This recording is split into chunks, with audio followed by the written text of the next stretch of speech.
Today we are going to create the Turkish Delight makeup that has been inspired by the Turkish actress called Torkan Sorey, who was known for her iconic beauty and elegance in the 1960s and 70s. She was often celebrated for her stunning makeup looks.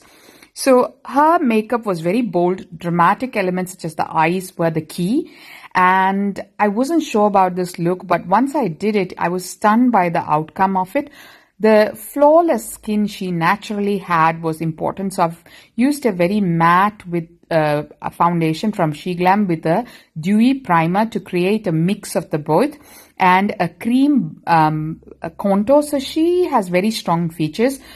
So I have used very subtle contouring on my face so as not to overdo it.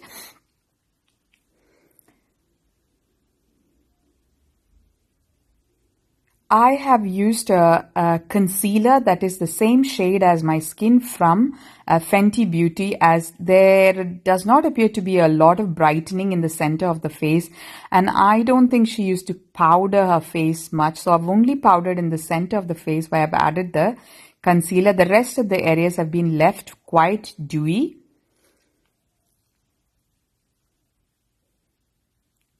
So blending that all very well in, as you want a very subtle contouring which was characteristic of her look.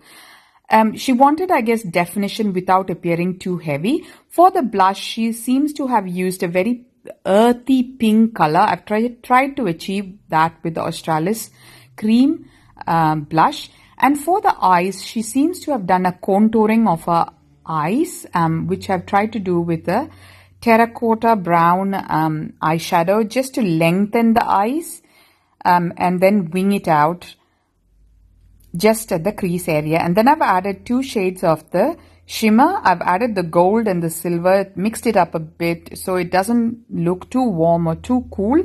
And this is something I do quite often. I love how she does her eyes.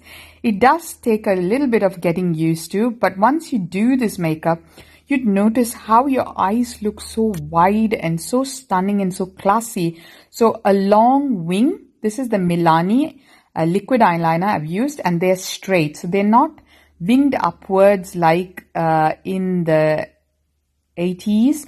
They're like straight and makes the eye appear to be longer. The most challenging bit for me was to do the eyeliner on the lower lash line. And as my lash line is already dark, I avoid using fake lashes, although she seems to love them in the lower lash line as well. And I've just used few layers of mascara to darken them to achieve a look that is similar to hers. Then I've used the Charlotte Tilbury cream color eyeliner to create that widening of the look that she seems to be loving. And I also used the shimmer one from L'Oreal to brighten the inner corners of my eyes. Her lips were frequently accentuated with rich deep shades, often in reds and berry tones. So I'm going to be using a berry mixed with a little bit of a pink so that it all looks very cohesive. And the eyes have just blown me away. Just look how wide they are and very doe-eyed it feels like to me, and I am loving it. I think I'm going to use more of these shapes. I might not put an eyeliner in the lower lash line, but I definitely go for that wing. What do you guys think of this look? Let me know. I'll tag the products below.